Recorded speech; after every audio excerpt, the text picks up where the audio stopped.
8h10 à Alger. Madame, Monsieur, bienvenue dans ce 24 heures Afrique à la une de l'actualité. En ce 1er mai, journée symbolique pour les travailleurs du monde, fortement célébrée en Algérie à cette occasion, le président de la République Abdelmadjid Tebboune préside la cérémonie avec les travailleurs, occasion notamment de revenir sur les acquis des travailleurs algériens.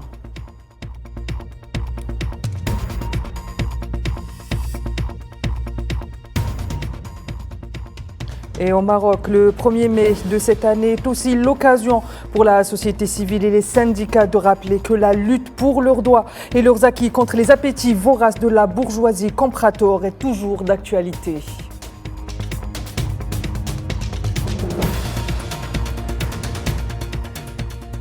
Et puis en Tunisie, en Afrique du Sud, cette journée de lutte est aussi celle de la solidarité avec le peuple palestinien ou les travailleurs palestiniens qui subissent actuellement un génocide sans précédent dans la bande de Gaza.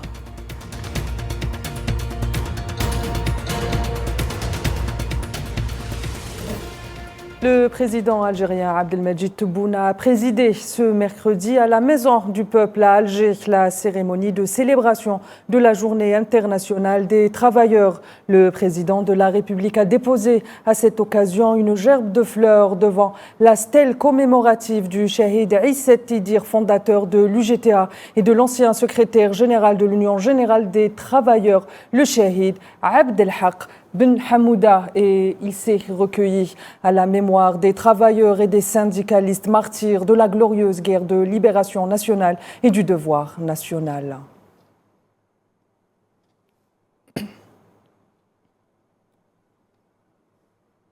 C'est donc une journée de célébration qui est le 1er mai, une date à plus d'une connotation marquant les luttes des travailleurs, leurs souffrances, leurs espoirs, mais aussi leurs acquis, des acquis payés au prix du sang. Une lutte acharnée qui a touché les ouvriers du monde entier. L'Afrique et l'Algérie ne sont pas en reste.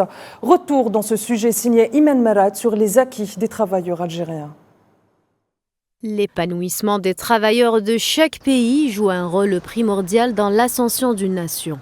Le président de la République Abdelmadjid Tebboune n'a eu de cesse de saluer l'engagement des travailleurs algériens envers leur pays. Le 1er mai est une date qui les célèbre et les érige comme pilier indéfectible sur lequel repose l'essor économique et le bien-être des citoyens algériens. Depuis 2020, le chef de l'État a priorisé l'avenir des travailleurs algériens. Plusieurs dispositions ont été esquissées afin de démocratiser l'insertion professionnelle, stimuler l'innovation entrepreneuriale, mais surtout aviver le pouvoir d'achat, à commencer par l'augmentation du salaire national minimum garanti, l'exonération des faibles revenus des impôts et l'augmentation des salaires, des pensions et des allocations de retraite, des réformes réfléchies et bien saluées. Le chef de l'État a réaffirmé son engagement envers la croissance ainsi que la diversification économique de l'Algérie et la bonification des conditions de vie.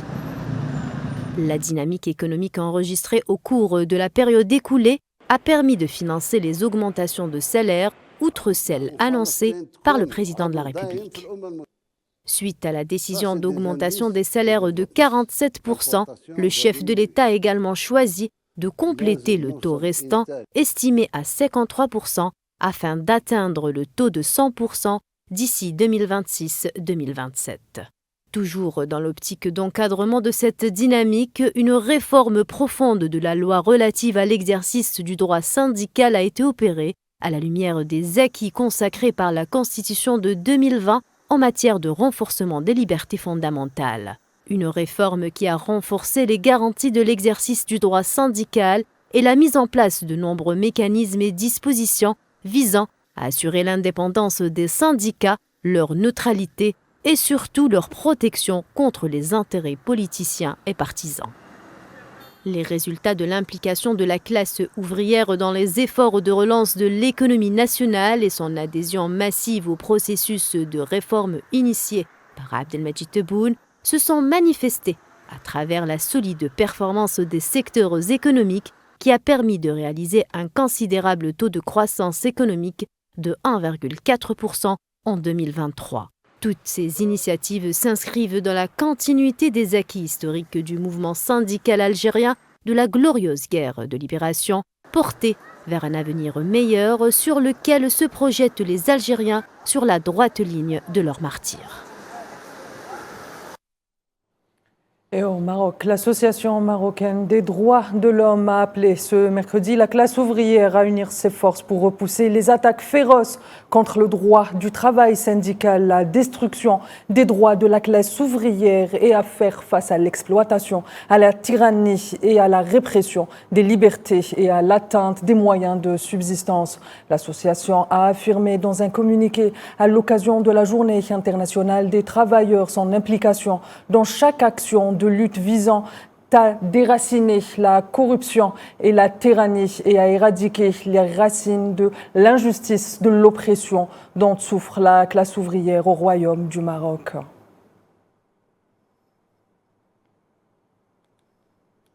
L'élan de soutien à la cause palestinienne ne faiblit pas à travers le monde ce mercredi. Ce sont de nombreuses manifestations qui se sont rassemblées dans la ville du Cap en Afrique du Sud en signe de solidarité avec la Palestine occupée qui subit actuellement un génocide sioniste dans la bande de Gaza et appelé à un cessez-le-feu immédiat et à la libération de la Palestine occupée.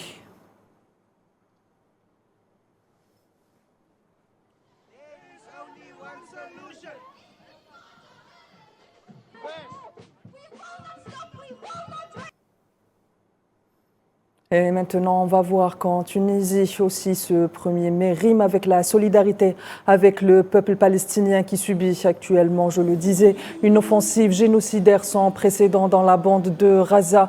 En effet, ils étaient nombreux ce mercredi à avoir battu le pavé à Tunis, drapeau tunisien et palestinien, main dans la main et côte à côte, ou encore la Koufia, comme vous le voyez sur ces images, pour réaffirmer leur solidarité indéfectible avec le peuple palestinien, appelant notamment à un cessez-le-feu immédiat. Le secrétaire général de l'Union générale des travailleurs tunisiens, Nourdine Taboubi, était également présent. Je vous propose de l'écouter.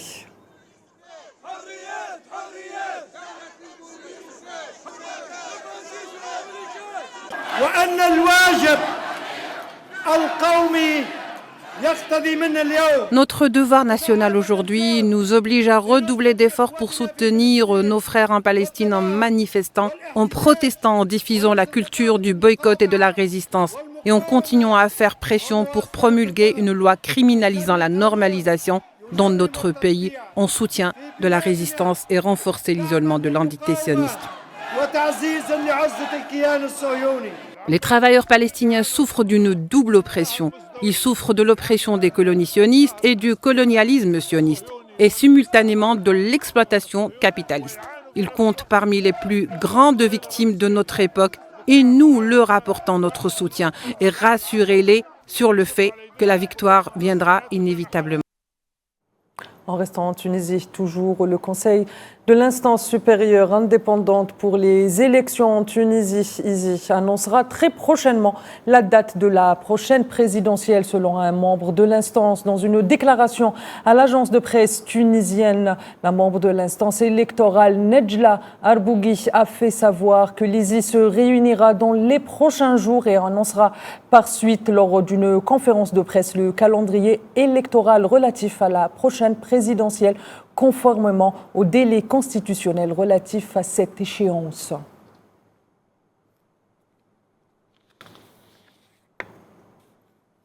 Et dans un tout autre registre, les unités de l'armée populaire de libération sahraoui ont mené mardi des attaques contre le poste de commandement des forces de l'occupant marocain dans le secteur d'El Bakari, a rapporté ce mercredi l'agence de presse sahraoui, précisant que les détachements avancés de l'armée sahraoui ont ciblé mardi un poste de commandement des forces d'occupation marocaines dans le secteur d'El Bakari. Et selon le communiqué militaire de la direction centrale du commissariat politique de l'armée sahraoui, il s'agit de la deuxième offensive en 2 jours après celle menée lundi par les unités de l'armée sahraoui contre le poste de commandement des forces d'occupation marocaines.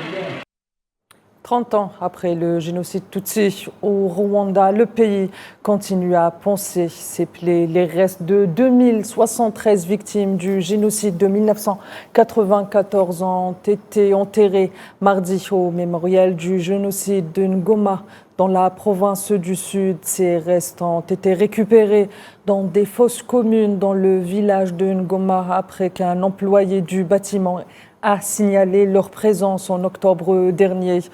À noter que le 7 avril dernier, le Rwanda a entamé une semaine de deuil national et 100 jours de commémoration pour marquer le 30e anniversaire du génocide de 1994 sous le thème « Se souvenir, s'unir et se renouveler ».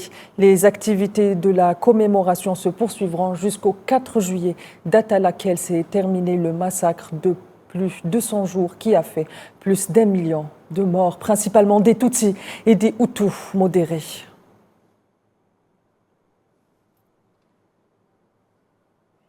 La mission de l'Organisation des Nations Unies pour la stabilisation en République démocratique du Congo a définitivement cessé ses opérations dans la province du Sud Kivu, dans l'est de la République démocratique du Congo en date du mardi 30 avril de l'année en cours. C'est ce qu'a annoncé la MONUSCO dans un communiqué publié sur son site officiel. La MONUSCO a rappelé qu'elle a commencé à réduire ses opérations au sud Kivu en janvier 2024 et à partir du 1er mai de la même année, le mandat de la mission, y compris sa responsabilité de protéger les civils, prend fin dans cette province. Seul le personnel en uniforme nécessaire pour assurer la sécurité du personnel, des installations et des convois du matériel de l'ONU y sera maintenu jusqu'à la fin des activités de retrait, précise la mission onusienne.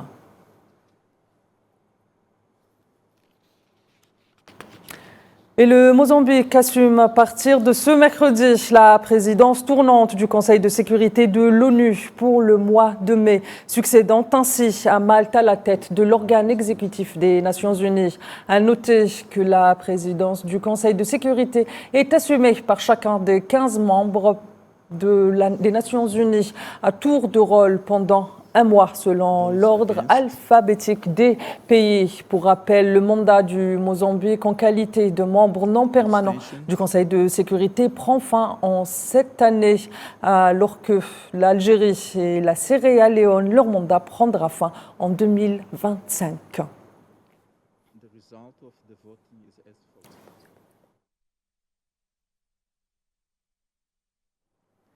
Et dans le dossier soudanais, la solution soudano-soudanaise fait de plus en plus d'écho auprès de la communauté internationale. C'est au tour de la Russie de se déclarer en faveur d'une solution sans ingérence.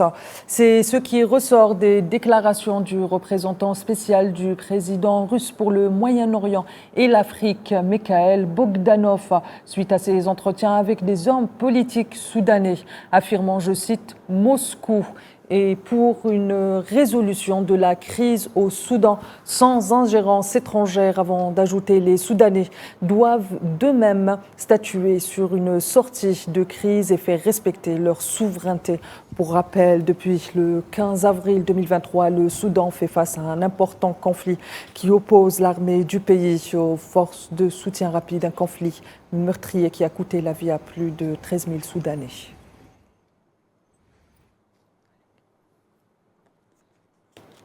Madame, Monsieur, ainsi va l'actualité africaine. Je vous donne rendez-vous dès demain à la même heure pour le 24h Afrique et d'ici là, prenez soin de vous.